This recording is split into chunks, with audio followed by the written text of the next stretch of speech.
Greatness is born through continued effort, they say. There were eras in the past when legendary heroes, demon slayers, and strong demigods were roaming the surface of the world, with people looking up to them. But would you believe that there's one man who despises them, as for him they are heartless and pathetic beings for training his 10-year-old self so harshly? I mean, who the hell would greet a kid with a fist for Pete's sake? Or would you throw someone into a pit of fire for the sake of training? Probably not, right? Well, believe it or not, the greats do these to train Davy in a place called the Hall of Heroes, all for the sake of making him stronger than he was before. And finally, all the suffering that Davy has endured for the past 1,000 years in the hands of these said heroes is now finally over.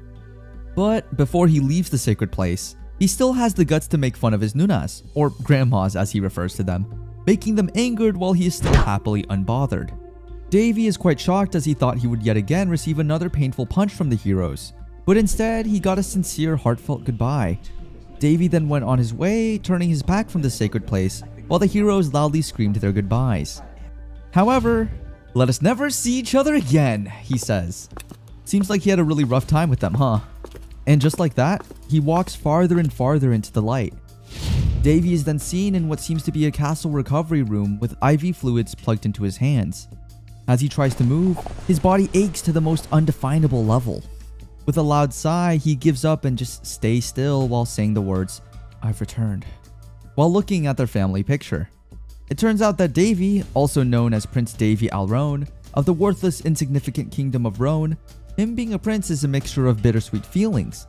His mother, the former queen, was poisoned, and not just after a while, he was targeted by enemies, which led to him going through a failed assassination that eventually caused him to be in a coma.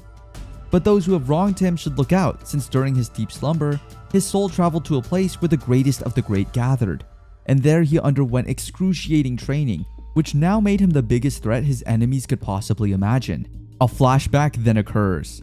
While Davy was still in the Hall of the Heroes, a weird man with a lion mask who turns out to be Hercules, the god known for his extreme strength, initially trained Davy to become the survivor that he is now.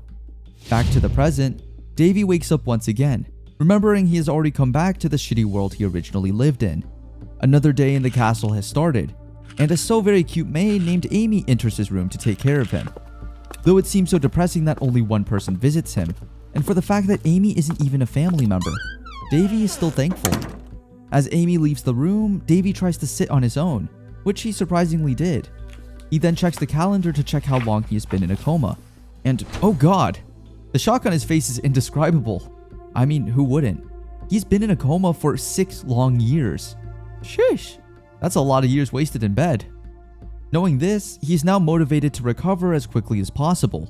He can do so by using the magic he is able to acquire during his time in the Hall of the Heroes. "Restore, heal," he says. But seems like it doesn't work. A flashback then occurs once again. Since Davy's power when he arrived at the Hall of the Heroes were below average, the great hero, Daphne, decided to teach him personally.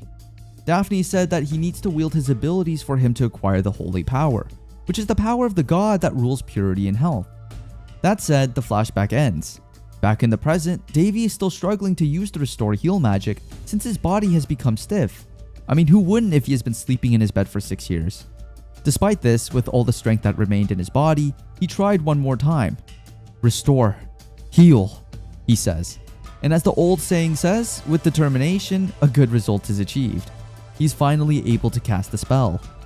He then gently moves out of the bed, while gently putting his feet on the ground for the first time. He then walks one step at a time as if he is back to square one. As he reaches the balcony, the wind greets his body. Looking so happy being able to feel the overflowing energy, he starts to shout. Little did he know that Amy is watching him from the back while he's looking so funny. As a result, he screams inside out of embarrassment. Royal Dr. Ramses then pays the prince a visit, and is so astonished by his fast recovery. However, on the other side of the room, his evil stepmother is so bitter about his recovery. The current queen, Linnes Barriette, turns out to be the one who poisoned Davy's mother in order to take the crown.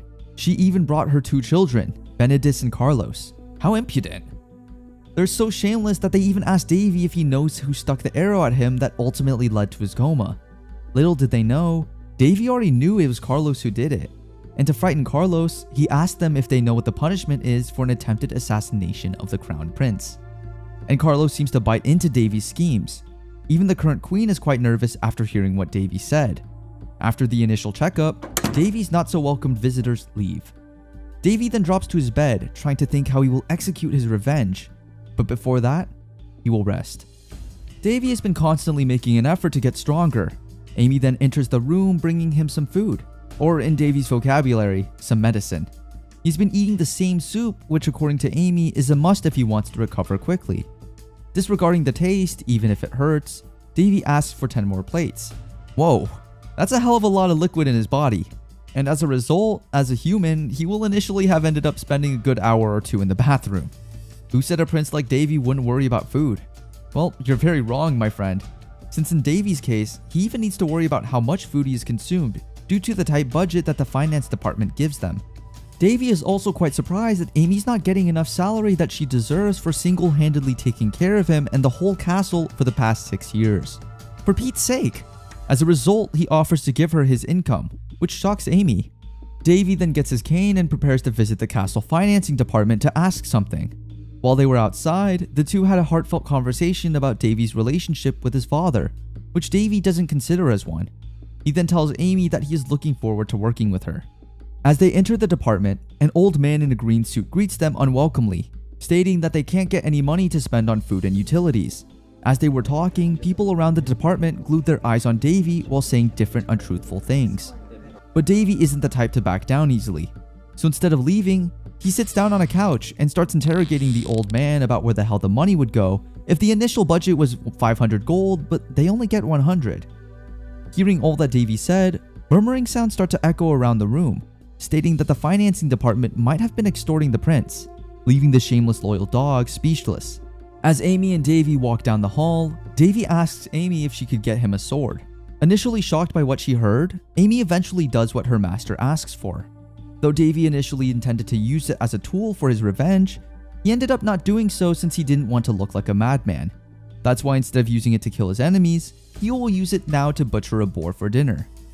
Amy, being the scaredy cat that she is so frightened at the thought that a prince like Davy would allow himself to touch some boar's blood. Despite her efforts to stop him, Davy assures her that everything will be okay, and so he starts cutting open the boar with a big smile on his face. Not gonna lie, for a prince, Davy has great survival skills, all thanks to the survival god who had trained him, none other than Hercules himself. On the other side, the current queen warns her informants to make sure they're doing their job and getting accurate information about Davy, or else they will pay the price in the end. And then guess what? A flashback from the temple then occurs once again. This time it is shown that Davy once participated in an experiment conducted by the heroes of the sacred place, where his mana is being trained to spread all over his body. Though people may think that being someone with magical abilities is always rainbows and butterflies, well, sorry to inform you, it's not. Just like any other skill, controlling mana requires a lot of practice and training, both mentally and physically, which Davy was able to wield during the said training. Going back to the present, in the woods, Davy decides to perform the same experiment he did when he was still in the Hall of Heroes. He first finds a perfect place to do the said spells. As he sits on the green grass with a smile on his face, he starts the operation field as he concentrates on producing mana through his breathing, a technique useful in producing much needed mana in a short period of time. The wind starts blowing and magical power starts overflowing throughout the place. Then, there seems to be someone lurking in the trees, watching over Davy. Although he mostly suspected this was all the current queen's doing, he just let it pass, since if he were to look into it, it would only bring him trouble. He then decides to do the mana circle, a powerful mixture of different techniques that can only be wielded by Davy. But take note, if the execution of the said technique fails, most likely Davy would be killed in an instant. And just like that, he finally started the ritual, which eventually led to him making the mana circle called Artery Circle. On the other hand, Amy is waiting outside the garden for the prince's arrival. She seems so worried since Davy is late, which is rare since he's never missed a meal. As she's about to start finding him, Davy comes out of the woods. However, he seems so exhausted with his mana training that he accidentally loses consciousness in Amy's arms. As Davy wakes up the next day in his bed with a tired looking face, he's caught off guard when Amy's hands meet his. Then, that's when he remembered he had passed out suddenly the day before. As the wind blows, Amy wakes up with Davy smiling, thinking of the accomplishments he has achieved in his yesterday's training. He's now limitless. By just moving a finger, he can now use any simple spell, including Restore. Now that's amazing. 5 months later, a mysterious person has been leaving fresh ingredients in front of Davy's castle. Though at first Davy thought it might be his evil stepmother's doings once again, but eventually he concluded that there was no way that she would leave perfectly good food every time without a reason. As a normal day in the castle starts, Davy hears boots stomping on the ground, meaning someone is approaching. He then tells Amy to clean up the castle since they're expecting some guests. It turns out it's the Queen's informant. As they were now all inside, the Queen's informant checked on Davy's condition. Davy then asks if he has any idea when he will get better, but he is rather a fool when he says that he can't use his holy powers to check on Davy's condition, when Davy, on the other hand, already has the idea that the informant didn't even use a proper healing spell to begin with. As the priest and Davy had a heated conversation, where the informant priest said something insulting, Amy, being the good friend that she is to the prince, went on her way to defend the prince. However, this made the informant priest quite angry, and then in an instant, he slaps Amy so loudly that it echoes through the castle. Davy then shouts at the priest for going so harshly on Amy. However, the priest only said to the prince that he should leave a maid like Amy who says whatever she wants since it will be a problem in the future. And through the priest's eyes, even if for some he's holy, but the sticky look he gave Amy tells otherwise. This makes Davy a bit furious, but he needs to control himself to continue the act of being the helpless prince. As the examination is over, the priest bids farewell to Davy and informs him that he'll come back after 15 days. Davy then allows Amy to escort the priest to the door, as per his request. Amy and the priest then reach the front door, where the so-called holy priest threatens Amy to come by herself at night, since the life of the prince is in the palm of his hands. As rage comes flowing in Davy's veins, just thinking of what the priest will unimaginably do to helpless Amy, he stands up from his bed and starts to walk to the front door with anger in his eyes. He simply built up too much dignity at the hero's temple to put something like this aside. Using his sword in split seconds, 2 of the priest's assistants is killed instantly. As he reaches the front door where the priest and poor Amy are talking, he instantly slices off the priest's head for conducting blasphemy against the royalty. And obviously, this made his evil stepmother furious. But as he is about to do the same to this witch of a woman after she talks bad about his mother, the queen's assassin guards all line up in place to protect her like loyal dogs. But as things get out of control, he then informs the queen that he is aware Carlos was the one who did the failed assassination that led to his coma. He threatens her to make sure she'll do a good job managing housekeeping at his castle, or else he can't keep the card up his sleeve forever. I mean, he should just let her get exposed, but I guess good people can't help but help even the bad ones. The current queen is now so enraged by the threats that Davy has told her. With no choice but to do as Davy requested, the queen has now gone insane. As time passes by, just like Davy has anticipated, the whole kingdom now thinks he has gone mad. Rumors have been circulating that he has a thirst for blood. Not bothered, Amy yet again carries 2 bags of goodies from the mysterious man who has been helping them for the past months. So happy with the food and medicinal herbs inside the bag, Amy seems not to be able to hide her excitement. Aw, that's so cute. On the other hand, a man named Besfus, who is the Grand Chamberlain of the royal family, greets Davy in the most royal way. He then informs the prince that the current queen ordered Besfus to take the sinners who embezzled the money from the prince's palace while he was in a coma for Davy to check on them. Davy did see some familiar faces among the group, and let's just say it is the same old guy from the finance office. Talk about karma. That said, with no mercy, Davy decides to put them in jail and eventually execute them in 9 days, since for him, one should not show mercy to those people who wronged them. As a result, the sinners have begged for their lives, but begging is not enough. After a while, Besfus and Davy enter the palace to have a short meeting. Davy asks for Amy's salary to increase and even inquires whether an audience with his father would already be possible this time around. Unfortunately, it still isn't the case. Even Besfus couldn't tell him the reason behind it. That said, instead of mourning his father's denial of him, he instead thanks Besfus for his kindness. It turns out that Besfus is the one that has been leaving bags of food for Amy and Davy to eat for the past months. At the moment, Davy is happy since even though the majority of the palace is in favor of the current queen, it's still assuring to know that there are people like Amy and Besfus staying by his side. "Brother," said a cute green-haired girl named Winley Alrone, who turned out to be Davy's sister from another mother. The king has many wives, one of whom is the current queen, Davy's mother, and 2 other concubines. Then it doesn't stop there, and another green-haired man enters, whose name is Boris, Winley's twin. "I want to see you, brother," said the guy. The twins are the children of one of the concubines who stayed neutral after the first queen stepped on the throne. The 2 were one of the few people that Davy was close to within the palace. and seeing them all healthy and doing great is a great relief. And as any other siblings out there, Baris and Winley are the definitions of a cat and dog. But in the end, they both are genuinely delighted to see their brother Davy. As they were having their time trying to catch up on each other, considering Davy was in a coma for 6 years, the siblings were sharing some good old conversation over some tea. They even shared how their mother has been really sad for the past years since their older sister Tana was sent to a foreign kingdom due to Queen Linessa's schemes. That said, to change up the topics a little bit, Davy asked the twins if they have been seeing the king that often, and surprisingly, they are. It seems like only Davy is not permitted to see his father, which is quite saddening to think, actually. The twins can't also seem not to be bothered by the current condition of Davy's palace. Baris protests that they should talk to their father about this, but Davy assures them that he got everything under control. They then continue with their conversation where the twin decides to invite Davy to attend a swordsmanship competition, in which many continents will participate. Technically, it's an Olympics, but for the royals. And since Davy hasn't gone out for a while, it would be nice if he could come with them to the beautiful kingdom of water, Pelisti. And to his love for his siblings, Davy agrees to join them without thinking twice, which obviously makes the twins really happy. Amy is delighted to see the prince's palace look more palace-like after years. Since the day of their leave arrives, Davy asks Amy to prepare all the luggage, and the siblings start to go their way. However, before they started their travel, they first went to see King Creonis Alrone to ask for his blessings. As sad as it may seem, this is the first time Davy is able to see his father since he woke up from a coma months ago.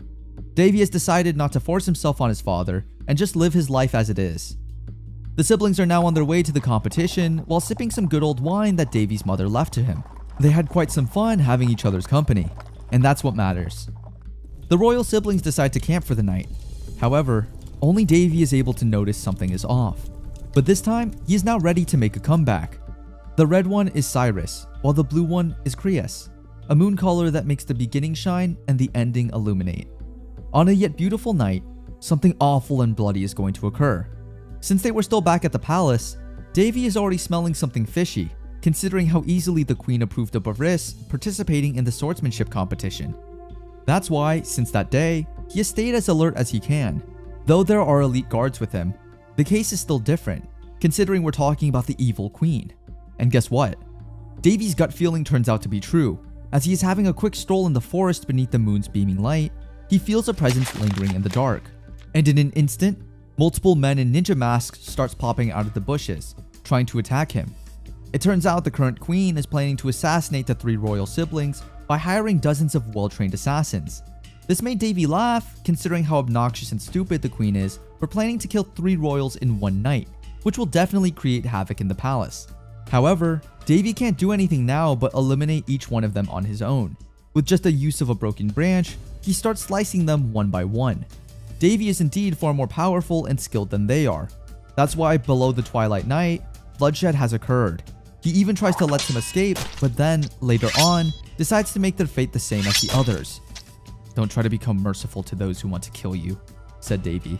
The queen now asks the Black Moon Guild spokesperson regarding the mission. But since all of their men fall in the hands of Davy without them having a slight idea, the queen is far more irritated than she is ever before.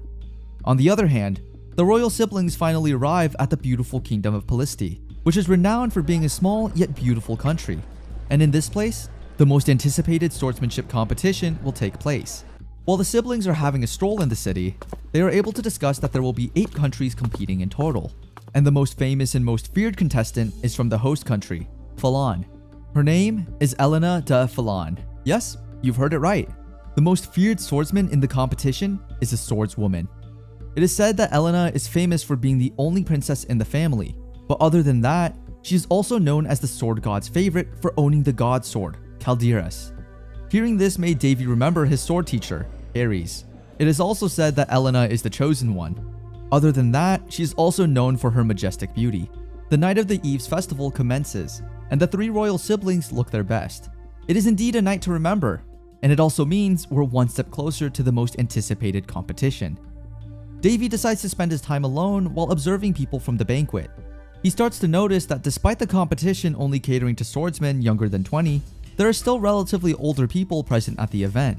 I mean, I think it's kinda normal, considering it's a banquet, a place where people make new connections. However, there's one person that doesn't want to be the center of attention, and it's none other than Baris. who turns out to be the crowd's favorite. Even Winley is also getting some attention. I guess it just runs in their family. After a while, Davy took his sister Winley for a dance. While they were swaying their body accompanying the music playing, Winley unexpectedly asked Davy if he had ever thought of entering the competition. Looking so sad, Davy assures his sister that he is fine with what he has, and that with hard work, he will be able to be a great swordsman, with or without participating in any competition. Then a prince named Valatian grabs Winley asking her for a dance, but looking so furious and annoyed, Winley immediately removes her hand from his grip. Also furious, Valatian hides his anger behind a smile, and instead promises Winley he'll win the competition for her. Impervious by Valatian's promises, Winley walks away with Davy, but this made Valatian even more furious.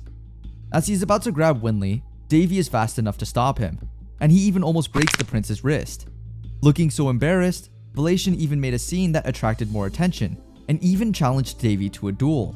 As a result, Elena herself tries to control the situation, and let's just say Davy is shocked to see how similar Elena and Harry's look.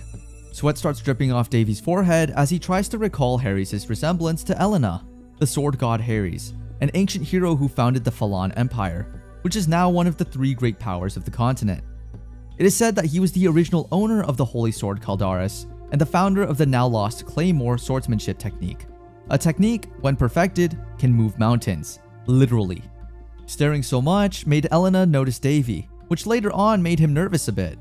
Elena then diverts her attention to Valatian and asks him to apologize to Davy and Winley if he truly wants to preserve his reputation. But being hard-headed that he is, he didn't do so. That said, Davy now accepts Valatian's challenge to end the commotion. Oh well, little did the poor prince know this would be the end of him. Davy assures his siblings that everything will be alright, and just like that, he starts the duel. The wooden sword is strongly slapped into Valatian's face, catching him off guard. Rage engulfs his body as people now look at him with embarrassment. As a result, Valatian now aims to kill Davy instead. But the question is, will he be able to do it? Not giving up, he keeps on fighting back. However, as each time passes by, he just keeps embarrassing himself to a lot of people. He gets hit one after another, and each hit causes more embarrassment for him. But for some reason, Davy looks calm and unexhausted throughout the fight. It turns out he is utilizing a swordsman technique called Drunk Sword, a technique that aims to make the opponent embarrass themselves rather than kill or eliminate them. And that's exactly what's happening to Valatian as of the moment. This technique is taught to him by the gods above. It is a unique technique since the style is centered on deceiving and manipulating the opponent. As they continue to fight, defeat after defeat, Valatian now decides to use a sword spirit to end it all at once. The crowd, together with his siblings, tries to stop them. However, Davy shocks everyone when he is able to dodge Valatian's fatal attack, causing him to win the entertaining duel officially. After the yet so embarrassing fight for Prince Valatian, people start murmuring some hurtful words about how disappointed they are with the so-called strong, talented prince. Meanwhile, they show they're delighted at Davy's talent for swords. In fact, they were quite shocked, considering they didn't expect that a boy who had been in a coma for 6 years would be this strong. Davy's siblings, Burris and Winley, are both happy that their big brother has won the fight. In disbelief at first since they thought he might still be in pain from his coma, but in the end, Davy is far stronger than Valatian, both mentally and physically. On the other hand, Valatian is seen sulking on the corner after his defeat, while Elena, the said god's favorite, is seen checking up on Davy, stating that it was a good show, but after a second, she leaves the room immediately, while Davy also noticed her cold attitude with a smirk. The siblings are now in the carriage on the way to the palace where they will stay. Inside, the two can't stop talking about how they're so amazed by what happened earlier, and how Valatian is an easy opponent to fight with. It is also said that Valatian started eyeing Winley when they went to one gathering where Valatian demonstrated his so-called sword skills. It seems like our boy fell in love at first sight, but we can clearly see in Winley's expression that no matter what, she will not reciprocate the same emotions to Valatian. On the other hand, even if the fight was already over, Boris still seemed to be worried about his older brother's well-being, but Davy assures him that everything is okay in the most humorous way. Meanwhile, Prince Valatian is not okay with the result of their duel. I mean, that's literally what he deserves. He starts throwing things everywhere and everyone is now trying to stop him. His good image before is now ruined, and the fact that he doesn't have the slightest chance to win Winley's heart really makes him furious. It turns out that the current evil Queen of Roan already arranged Winley's marriage to Valatian, but it seems like Winley has firmly decided that she will not be tying the knot with someone like him. So furious, he orders his men to get out of the room, And while he is breaking everything inside as he wishes to kill the prince, a misty entity emerges. "Do you wish to kill?" the entity asks. Sharyo, her name, offers to help Velation in killing the prince to exact his revenge. Now drowned in rage, Velation accepts the offer. And let's just say it will become bloody. The next day, the long-awaited sword competition has begun, and Davy is on his way to watch Boris's turn. Excitedly happy for his brother, he let Amy prepare everything, as he will now finally watch the match. However, little did everybody know that something bad would happen. Everyone is excited about watching the next match, but not as much as Winley and Davy. Though Davy currently has a stomachache, diarrhea couldn't stop him from supporting his younger brother. However, just to be ready, he will probably use some of his mana to treat it later. Seems like a really useful power to have. Wish I have one too. Joke. As Boris shows himself to the public, everyone cheers louder than before. So as the match will now commence, Davy checks who can possibly be Boris's opponent. And oh lord, they could have made a better matchup than this. It turns out it's Velation versus Boris. Then Velation then shows himself. After a while, the referee starts stating the rules one by one, and one of those is the prohibited use of mana. Meanwhile, along with the audience, Winley and Davy start talking about how Boris will win this match easily, considering Velation's embarrassment from yesterday's incident. However, that wouldn't be the case at all. But Winley is still worried that Boris might get hurt when he overly exhausts himself due to anger. Davy, on the other hand, assures her that everything will be alright, since Boris has insurance. Confused by what Davy said, Winley asks what he means by that. That said, the match begins as the two opponents come closer to each other. The audience watches them while analyzing each individual's strengths. As Davy observes, Velation makes unexpected movements with his sword. On the other hand, Boris uses his strength to give massive damage to his opponent. And just by that, it is already given that Boris will win the match. Or will he? As the sword strikes, everyone is shocked, especially Boris, that Velation is able to block his strike. The audience then sees the fight as something worth watching. Davy, on the other hand, also starts to wonder how Velation could possibly get so strong within just a day. Even geniuses need hard work and even need to spend time and effort to reach this certain level of physical ability. That's why it's very surprising that Velation is able to do so in a day. There is no denying that Boris got stronger too. However, there's something off with Velation, and Davy knows it. As Boris aims to strike Velation releases some of his mana to his sword in an attempt to murder Boris all at once. Then, a flashback occurs. The night before the match, as Boris exerts much effort in practicing even in the last minutes, Davy joins his company. While they are talking, Davy decides to give his brother a present that even the heroes are prohibited from doing. He gave his brother some of his mana. However, his methods of transfer are yet so painful. That's why without any choice, Boris just decided to stop his late night training than being massaged painfully by Davy. But at last, Davy's mana will greatly help him in the match. And let us say, it really did. Going back to the match, Velation's attempt to kill Boris fails, as Davy's transferred mana to Boris helps form a mana shield that repels Velation's attack. Now that's what Davy meant when he said Boris had some insurance. However, Boris' strength still diminished, but at least he's not dead. On the other hand, Davy is nowhere to be seen when Winley starts looking for him. Velation, on the other hand, is now disqualified from the match as he did violate the rules of not using mana and was attempting to kill his opponent, which might cause a declaration of war. That's why he's not only penalized, but the host will also send a complaint to the Voltis nation. And when one of his royal servants asks him to speak for their nation, with the use of his hand, Velation squashes the poor servant's head like nothing. As everyone is running for their lives, Velation continues to create chaos in the arena. That's why with a smirk, Davy decides to take care of everything by himself. But before doing so, he first makes sure that his brother will be treated well by the medics. He tries to comfort his brother that he did well. Boris, on the other hand, is so proud of what he thought he did, the spirit barrier. Not saying anything, Davy just smiles at the thought of his brother being too well-mannered. After all, Davy did that for his brother, and there is no reason for him to tell his brother that he's the one responsible for the spirit barrier formation. After that, as every royal soldier dies in Velation's hands, even with the use of explosions, they still weren't able to tame him down. Davy approaches him in the calmest manner possible. With Winley seeing this, she immediately rushes to stop her brother. Velation is more vicious now than he was earlier, which means he is more dangerous now than ever. That said, when Davy saw his sister Winley rushing to stop him, he was caught off guard. But before anything becomes ugly, Elena rushes in to help them, and with her majestic sword, she starts fighting the beast. Elena is shocked to see that Velation is able to resist her attacks. However, as she overly attacks him again and again, In the end, the Royal Highness wins the fight, as usual. Meanwhile, with a sarcastic smile, Davy is in disbelief that the princess has taken his prey. It seems like Princess Elena is just an energetic one. However, as everyone thought the princess was able to restrain Velation, it turns out she still wasn't able to.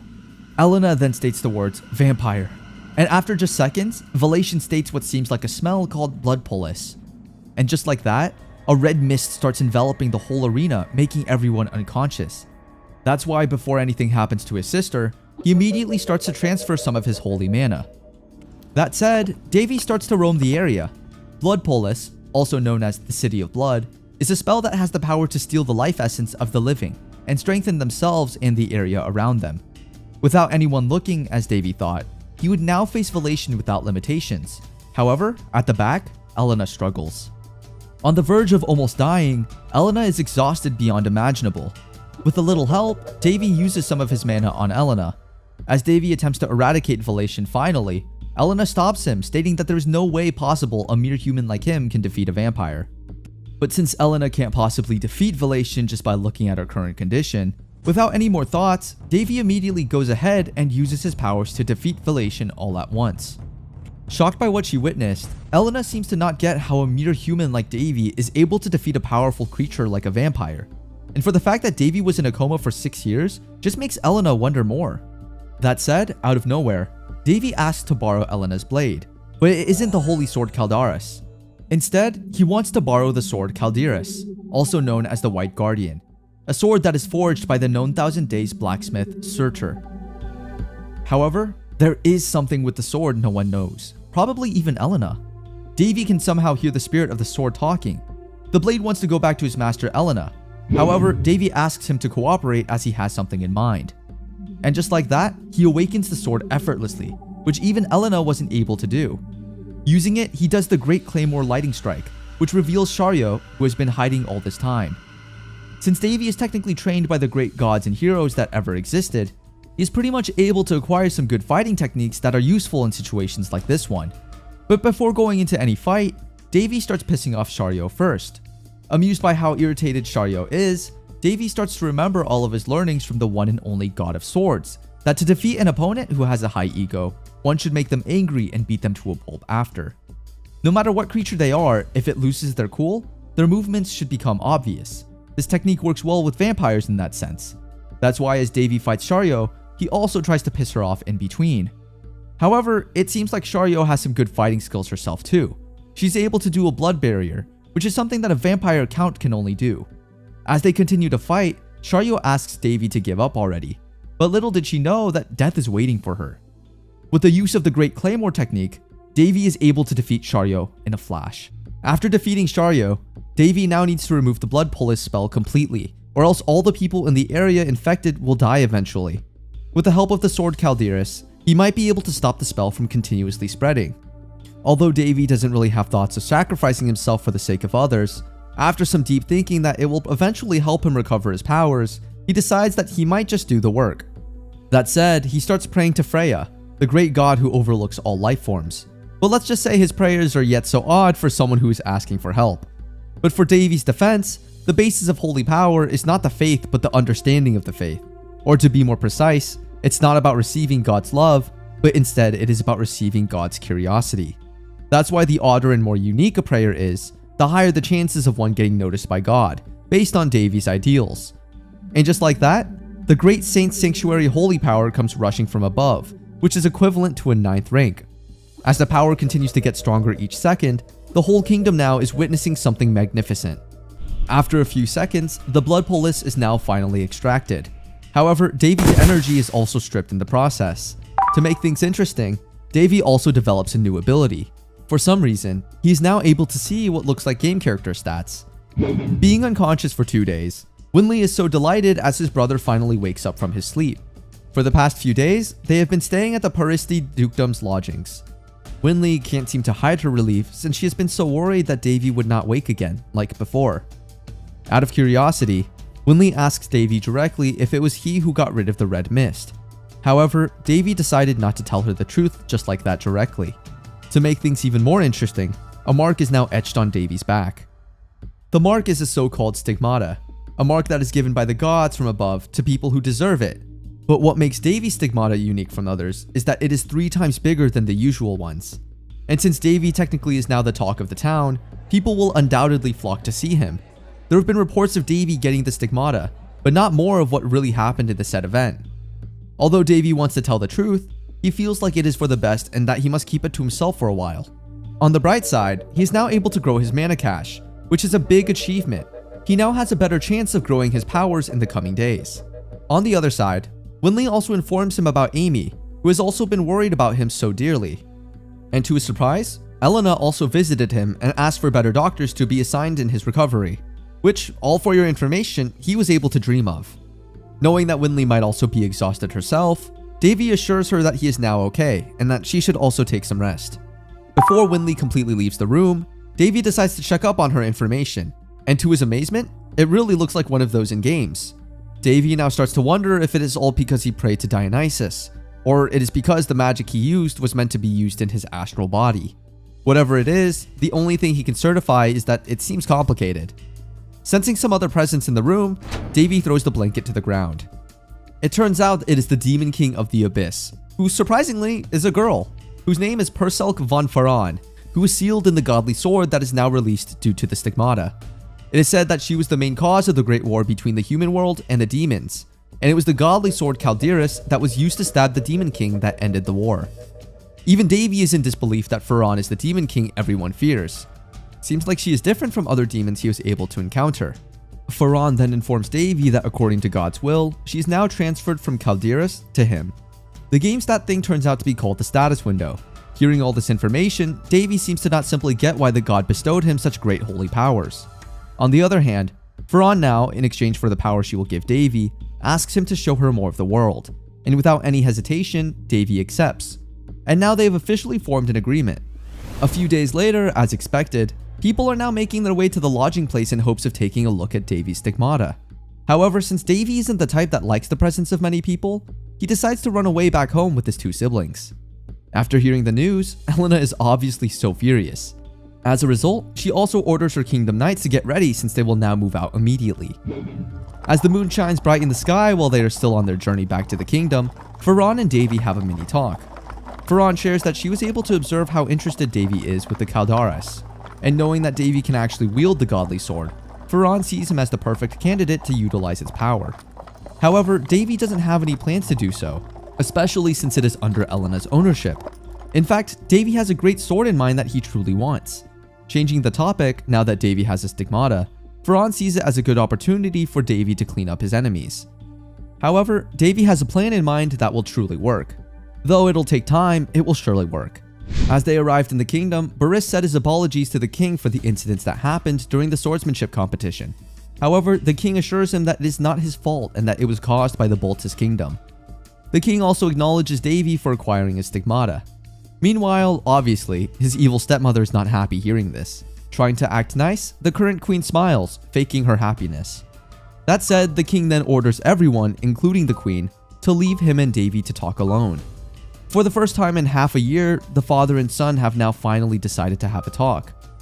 In the said private conversation, Davy courageously asks his father the reason why he didn't do anything when he already knew that his mother was dying not due to illness but due to poison.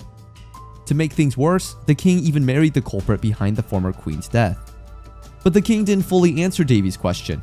His reasons were always his responsibility to the kingdom, and now that he wants Davy to take over, Davy boldly declines his offer as he wants to take a different path, a path that is righteous. That said, he walks away with pride.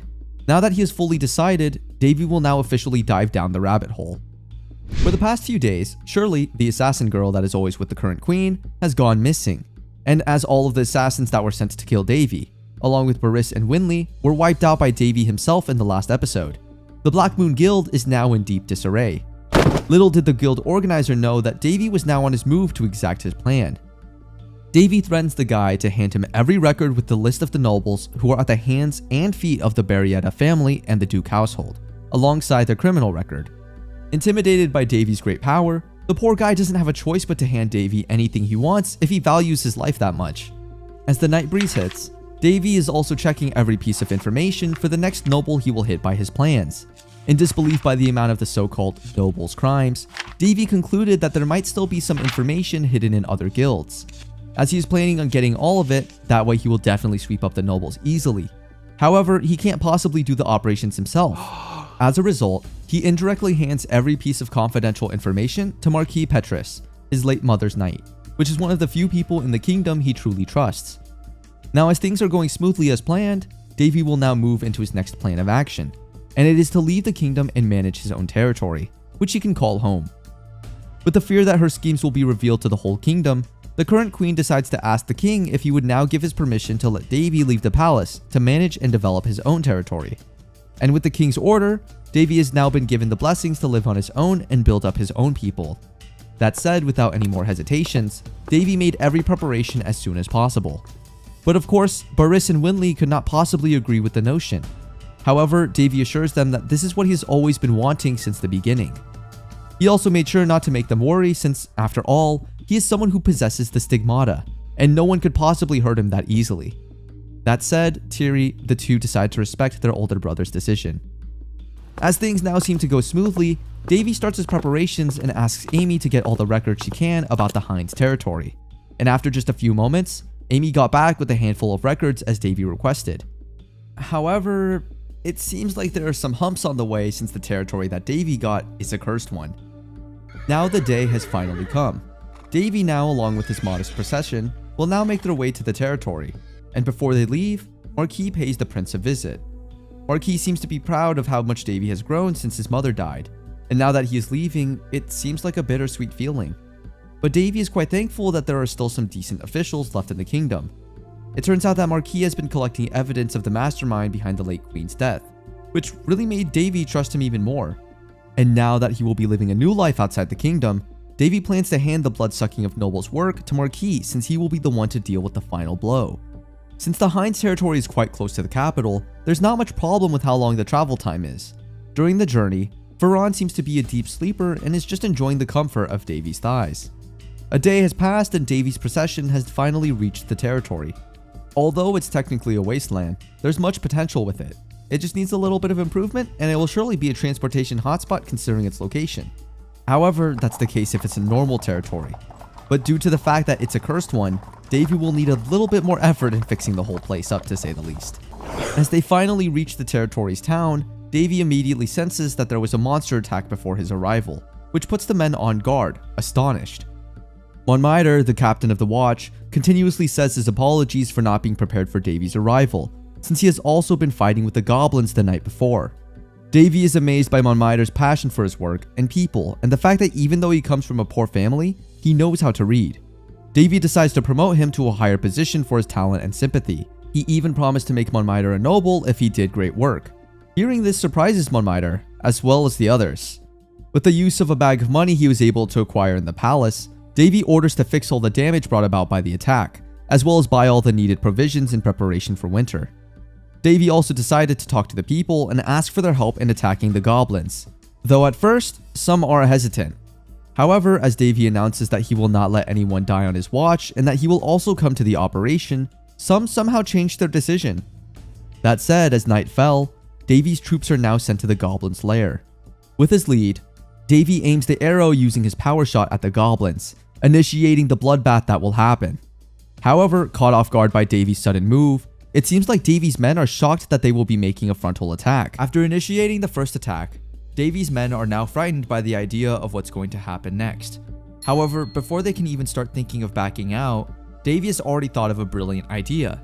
He uses his magic skills to share some of his mana with his men, making them incredibly high, and as a result of this spell, his men are now like fearless monsters who constantly slaughter goblins with no mercy. Back at the Hinds territory, some men left are somehow still in doubt about Davy's leadership skills. However, as they're about to give in to the idea that Davy, together with the 13 men who went out on a raid, are now coming home as cold dead bodies, they are in shock at the whole group coming home with a big smile on their faces. Now that Davy is known as the Miracle Maker, just 2 days after the raid, the news spread like wildfire, making Davy the center of attention. And for the first time in his life, he starts to think whether the people who volunteered as his guard are actually missionaries out to preach to him. And he had never imagined that in his life, he would regret any of his decisions. Well, sad to say, it's already happening now. Now that Davy has already made a name as a lord, as the whole territory somehow trusts him now more than ever, he's planning something for the world to see. However, some of his ideas to make the territory rich might not work, considering how the region is seen by another continent. As a result, there's only one thing that they can do, and it is to use whatever they have at their disposal. But before his plans take action, he must first eliminate the curse that's been bothering the land's growth. Using the spell called Ro-Ias, Davy tries to find the conditions of the curse as well as the medium used. Since a curse is technically a magic spell equation, as long as you find the right formula, one is able to alter the curse spell however they like. And the only thing that Davy is able to find from his debugging is that the curse only has one effect, and it's the specific condition maintenance, which explains why only certain weather is present in the region. Now that he's found one of the curse's cores, he is quite astonished as he enters the rocky areas where the said source is to turn out to be an ancient ruin. But to make things even better, as most ancient ruins have, a stone guardian appears. And by the looks of it, Davy once again thought of something brilliant just by glancing at the guardian's head. As the gigantic moving stone attacks, Davy quickly grabs its head, snatching the blue crystal from it. Now that's what you call lucky. He just went out to patrol, but now Davy has found ways to make more money. Back at the territory, some of Davy's men start talking about him. They just can't comprehend how Davy is unlike any other nobles they have encountered. They expected him to be cruel and corrupt. However, it's the total opposite. They just can't somehow believe that a mere 16-year-old has done great things for their territory in just a short period of time than any other nobles in the kingdom. Although, at first, they do admit that they expected very little of Davy, but after the goblin incident, almost all residents are now in his favor. Davy is now more of a saint to the Hinds people than a noble.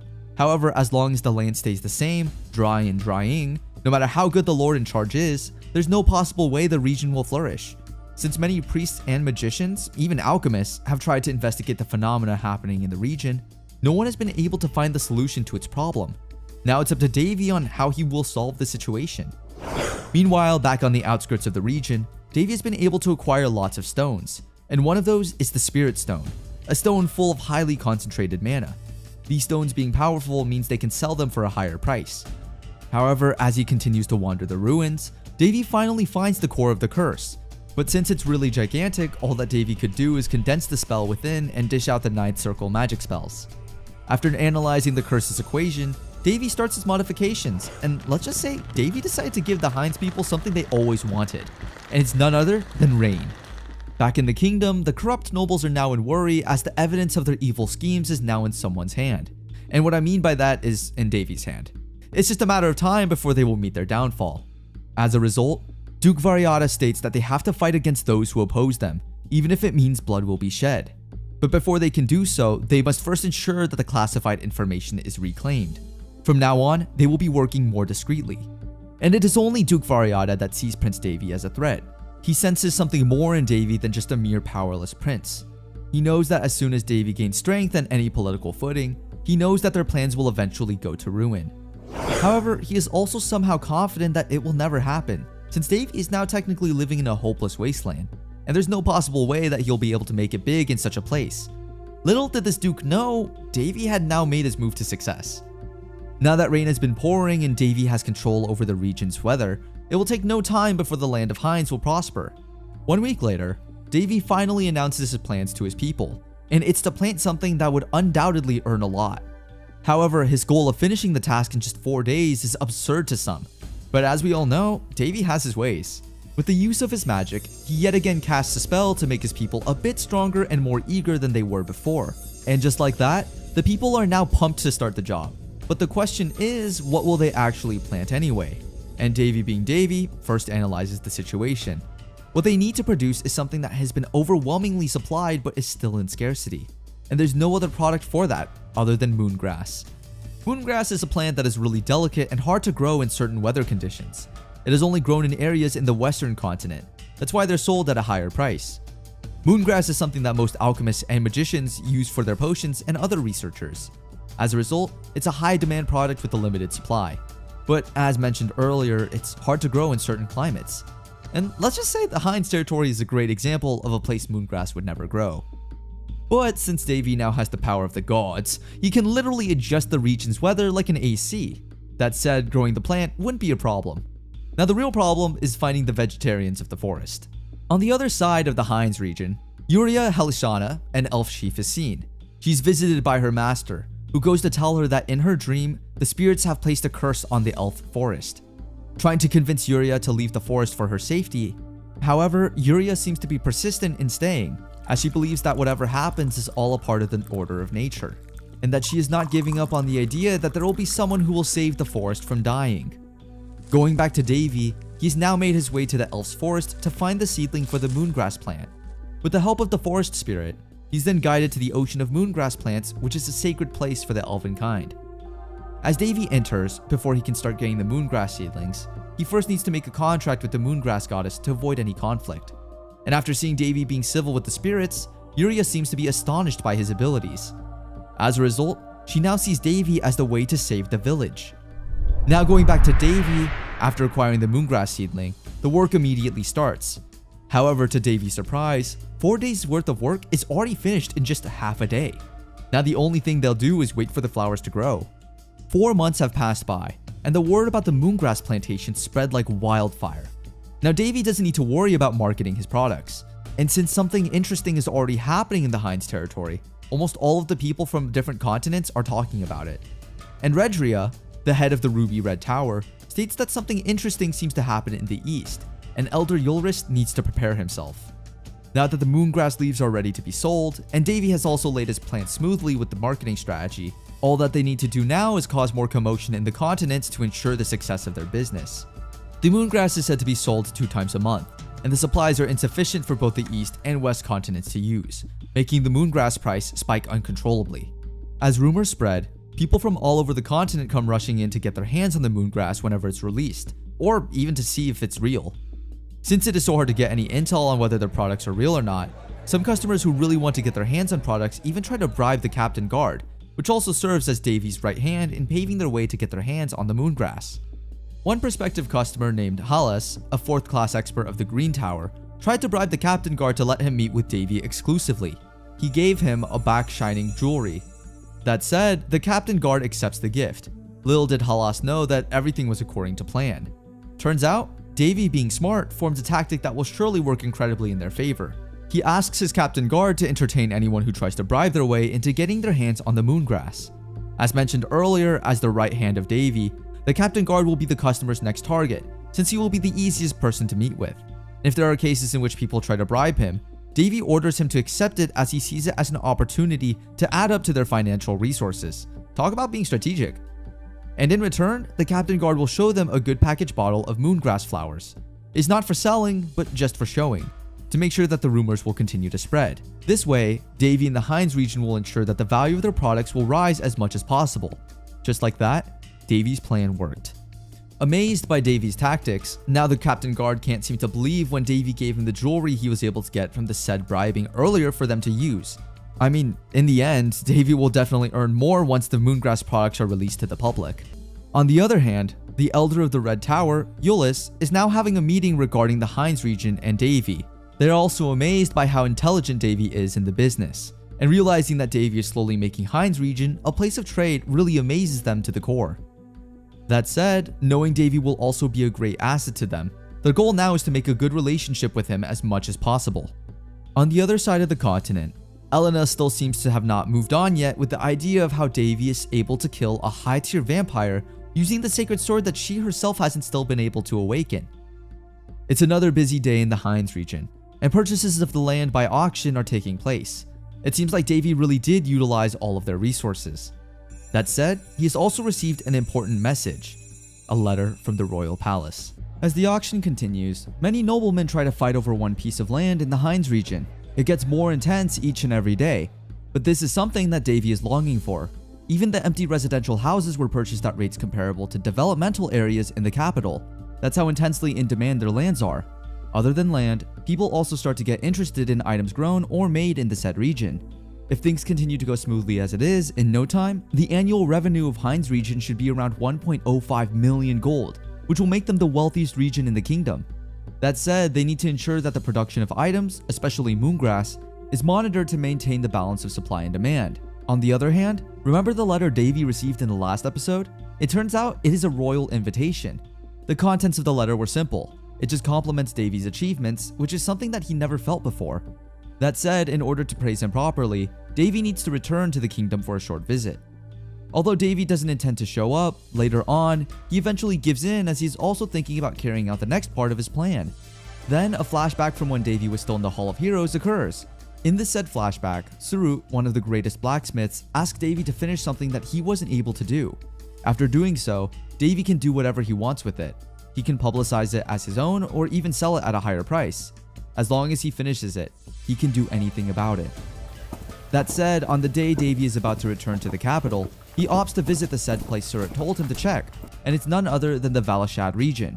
The man's legacy lies there, and the legacy is said to be made with the same material as the Holy Sword, Kaldaras. As Davy finally arrives at the region's entrance, which is now Queen Linessa's home, the atmosphere is eerily tense. Instead of revealing his identity, Davy decided to use a disguise. Due to this, he wasn't given permission to enter. Seeing Davy getting seized makes some of the men in charge laugh. This made Davy wonder. Since he can't enter, Davy rests for a while. At that time, he is able to meet an old man who shows him how the men in charge are charging tolls, which is, by the way, illegal. Seeing this made Davy a bit furious. As emotional as it can get, the old man even offers a coin to Davy so that he can enter, as Davy reminds him of his grandson. Thankful for the flattering offer, Davy gives the coin back, stating that he appreciates the old man's kindness, but he should save it to buy something nice for his grandson. Fearlessly, Davy confronts the man at the entrance, stating that it's illegal to collect tolls from people. In response, they begin to laugh their eyes out, believing that a mere child like Davy has no power over them, so they keep on ignoring his orders. Not knowing Davy is the kingdom's crown prince, one of the men points his sword at him, and as the old man interferes as the man is about to smash the old man's head, Davy stops him immediately. As Davy is now irritated with just one swing of the sword, the man is decapitated immediately. As the others witness the scene, obviously everyone becomes furious. However, they can't possibly match Davy's strength. And just right on time, Viscount Garetta, the one assigned in the region, shows up as the commotion continues. At this point, Davy can't keep hiding his identity. That said, as he shows his mithril identity pendant, the said powerful Viscount immediately bows down his head. The Viscount tries to explain the corruption happening in the region. However, Davy isn't buying his reasons. The Viscount then says it's unfair that the prince visited undercover and without a warrant. This just made Davy laugh. That said, since the Viscount has already been involved in the region's evil acts, Davy can't possibly let it slide.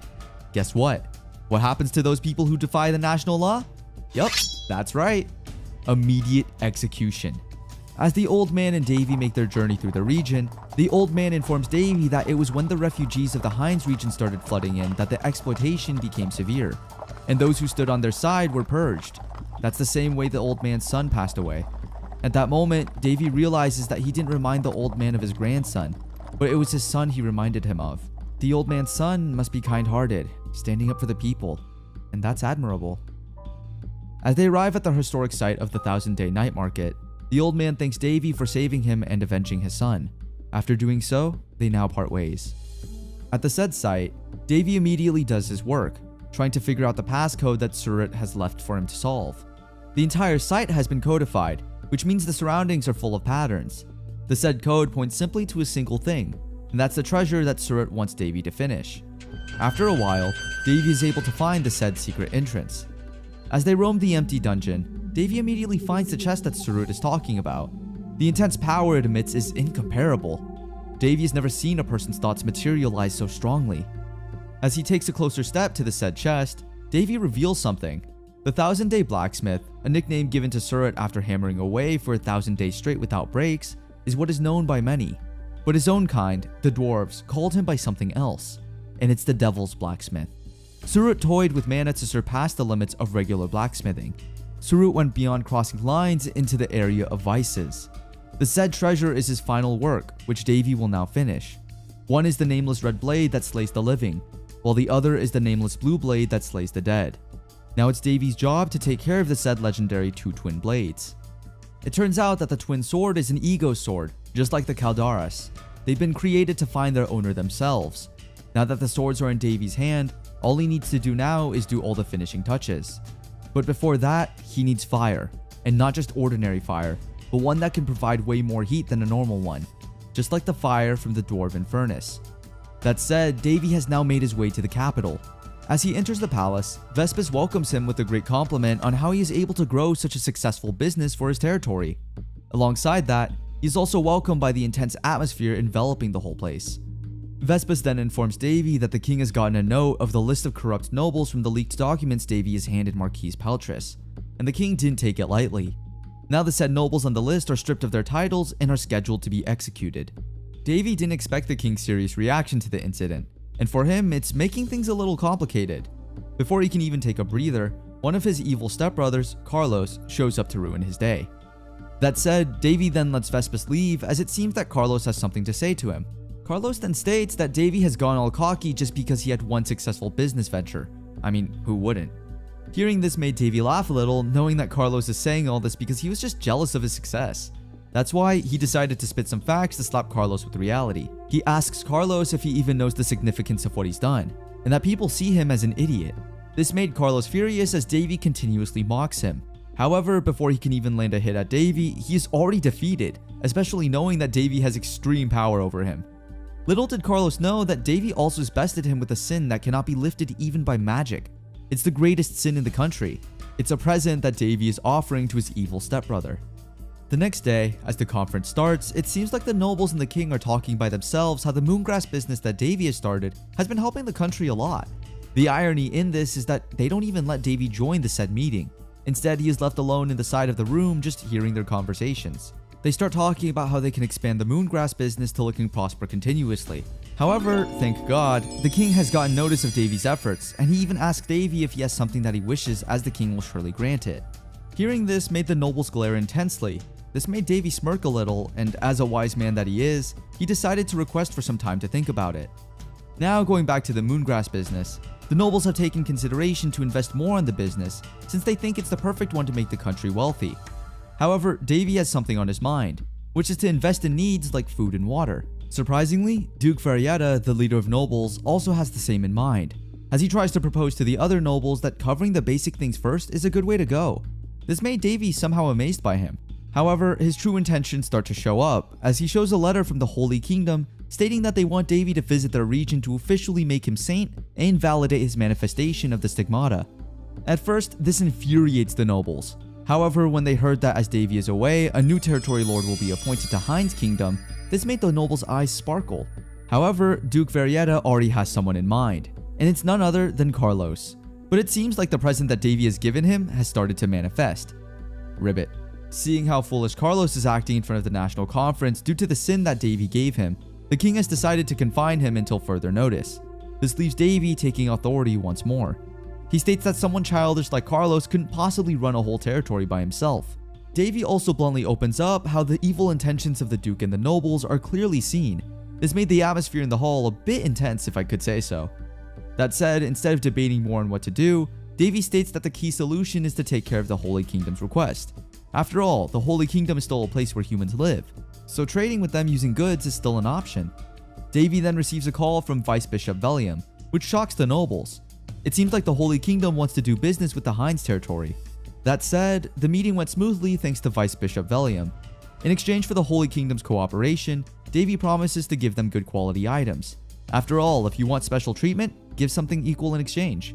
It's pretty much how businesses work. Since the territory needs quite some time to fully develop, and what I mean by quite some time is roughly around 10 to 20 years. That said, Davy opted to start a new business, and it involves the continent's greatest technicians, dwarves. Davy immediately asks permission from the king to visit the only known place where dwarves reside in the continent, the Yellow Rock tribe. Although at first the nobles and the king is quite hesitant about Davy's proposition, they eventually give in. As Davy reaches the region, a guard prevents him from entering. However, after introducing himself, he, together with some royal guards, are given permission to enter.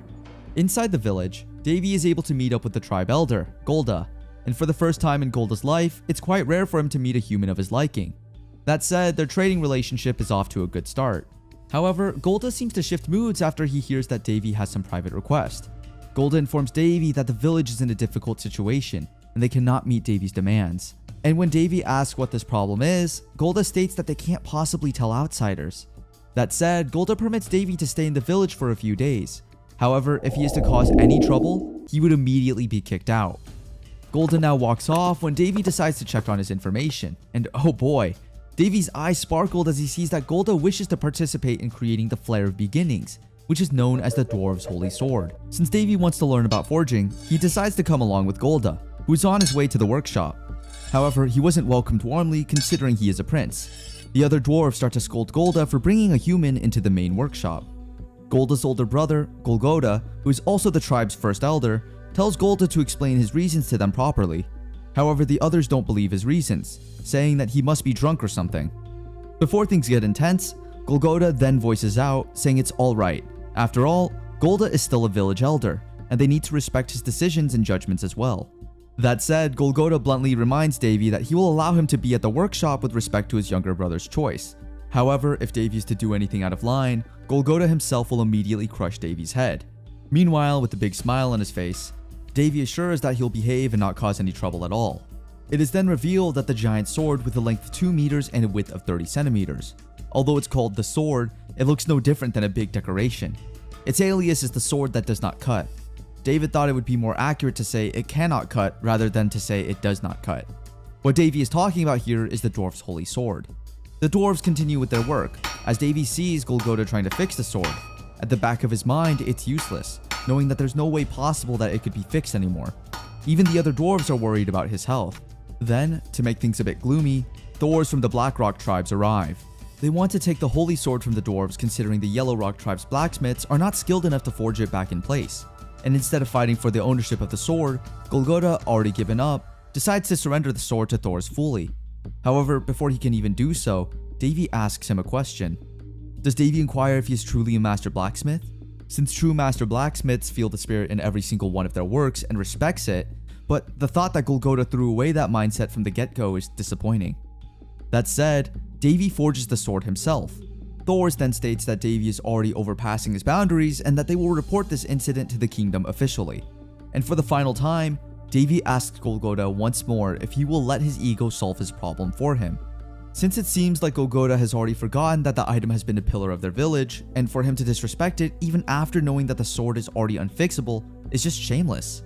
That said, without any second thought, Davy throws the holy sword into the fire pit, completely destroying it, which shocks every single one that witnesses the scene. As a natural reaction, the dwarves obviously got angry with him. However, Davy tells them that trying to fix a sword that's already broken in the first place is disrespectful. Even though it's hard for the dwarves, they need to realize the true meaning of the holy item. The item has long passed its lifespan, and since the dwarves are not confident enough to make another one or even attempt to create another one, there's no way possible that they can be called master craftsmen. These words really hit Elder Golgoda. However, even though they wanted to make another one, it was practically impossible to recreate it with their skills. And since they did not want to admit that fact, they eventually resorted to a self-rationalization that an item has no meaning if it hasn't been passed down for generations, and it was the worst thing they could do as craftsmen. As the dwarves feel dejected by Davy's factual words, they start saying that someone like Davy, who can't make such a holy item himself, shouldn't talk high. However, when Davy stated that he never mentioned he couldn't create one, everyone was shocked. The dwarves can't seem to believe that someone like Davy could even possibly do so. After all, even then, dwarves couldn't handle the metal that was heated in a strange configuration. As the dwarves keep on whining about how the legendary blacksmith Surut is the only one who is capable of doing so, Davy takes the forging hammer to show them what he's truly capable of.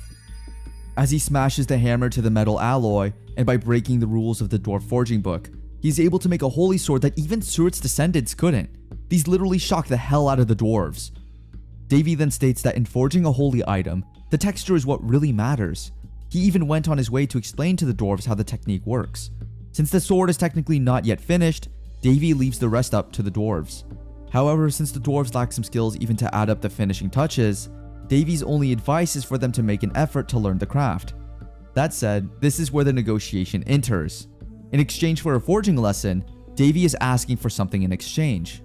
That's definitely our Davy, always thinking like a businessman.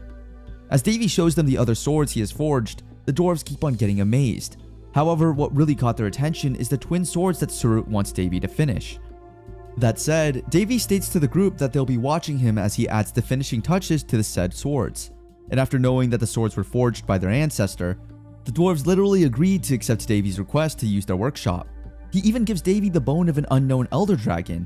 Even the others were shocked when the elder Golgoda showed this to Davy. They stored it because no one was skilled enough to put it to use, but if it's Davy, then maybe it'll be put to good use. However, since it's dwarves we're talking about, the other elders have also offered their workshops for Davy to use. Now they start arguing over which workshop Davy will use. That said, as the other dwarves start to offer their family heirlooms as well, Davy now has more than enough materials to start working. A flashback then occurs. In the said Hall of Heroes, Davy was able to grab the chance to touch the unknown Elder Dragon's bone. Davy reminisces how he gets annoyed back then learning about holy relics. However, back at the present, he is thankful he did so. As he continues forging, he does it in the most precise and accurate way possible, always thinking about the details each and every time. That said, he is able to add the finishing touches to Surut's last work. Now that it's finished, all that Davy needs to do now is name the swords. And let's just say he has a terrible naming sense. I mean, he literally named the red sword Red Flag, while the blue sword Blue Flag. Like, what? That said, he then tries the swords for himself. As he swings it, he easily cuts through the mithril stone without even having to apply any force or mana. And to make it even more unbelievable, the blue flag can even cut through mana. Now that's awesome. As Davy steps out of the workshop, he is shocked to know that he spent 4 days forging the daggers. The elders then saw the finished product of Davy, and they were quite amazed. When they saw the red and blue flag, something inside the dwarves ignited. Although they were taking things a bit too far, it sparks their inner blacksmith passion, which gives them momentum to complete the flare of the beginnings. A few weeks later, the dwarves have now finally refined their skills with the guidance of Davy. Now that they have got their pride under their control, they are very passionate master craftsmen. Their passion is as if they're beginners who've just picked up the smithy hammer. Elder Golgotha then offers Davy a drink while thanking him for all that he did for the tribe. He also wanted to talk about something with Davy. Davy, however, gets nervous hearing this. However, it seems like Elder Golgotha just wants to ask Davy what the Yellow Tribe can give in exchange for everything Davy did for them. Before they can even discuss the latter, a red assassination dagger comes flying towards Elder Golgotha. Fortunately, Davy is able to block it on time before anything happens to the Elder. Meanwhile, back at the palace, Carlos is continuously embarrassing himself as the curse that Davy engraved on him keeps on affecting him. However, one man who calls himself Face appears out of nowhere.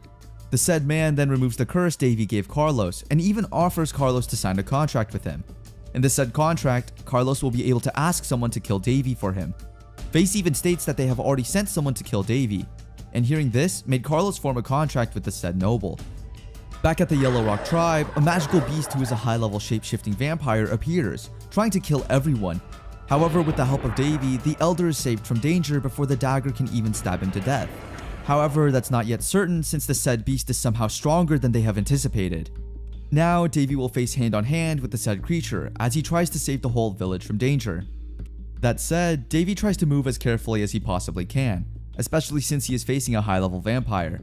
And what perfect time can he test his new toy than this time? That said, he grabs the twin swords and utilizes them to defeat the said beast. However, even with Ready Strike, the beast is reviving. A Lord-class vampire must have bestowed a level of immortality like this. The situation is not so relaxed. Davy has no time to investigate. Now it's time to use the blue flag. With the use of the said sword, Davy is able to sense someone hiding. As he found the filthy rat hiding nearby, Davy literally shocked the hell out of the man's soul as he got closer to him instantly. The man runs away as Davy keeps on chasing him since he knows that once Davy catches him, it'll already be the end of him. However, even with how much he tries to outrun Davy, he's just no match for Davy's strength and agility. That said, he has fallen into Davy's hand in the end. Now as Davy demands him to talk about where he is from and who ordered him to assassinate, the man keeps his mouth shut as much as he possibly can. However, as Davy uses his black magic called Samadhi Ignition, the man whose name is Pet Kid screams in agony. That said, he is able to tell Davy some surface level information, such as that he is a Viscount and that he is just taking revenge for the vampire maid before. But as Davy asks deeper questions, Pet Kid decides to choose death before he can even say any more words. That said, in just a split second, his whole body explodes. This scenario is quite taboo for vampires since it's punishment for them. I mean, how cruel is that? That said, Davy has also sensed that the curse that he put on Carlos has been undone, meaning that the person who did it must be formidable. Meanwhile, the whole Yellow Rock village is now destroyed by just one single beast. The elders then ask Davy to come inside since they have something to tell him. They ask for his help to look for a child who has gone missing since the incident, and also tell him that he should leave as soon as possible, since it's not safe for him to stay in the village anymore. In exchange for it all, Davy hands them the journal where all the forging steps are written for them to read as they try to add the finishing touches to the holy sword. Davy then tells them the truth that the beast is after him, not them, so that the village will be at ease from now on. After helping find the lost child, Davy will now leave the tribe. After he arrived at the Hind's territory, he became extremely busy once more, and with the help of the dwarves, the reconstruction of his territory is proceeding smoothly. Now as Davy tries to rest on his new ergonomic bed, a beast-like entity is lurking inside his blanket. Sheesh, that's hella scary. But I think we need to wait a little more to find out. That's all we have for today. Don't forget to subscribe so you'll be notified if we upload part 3 of the series. Until next time, bye!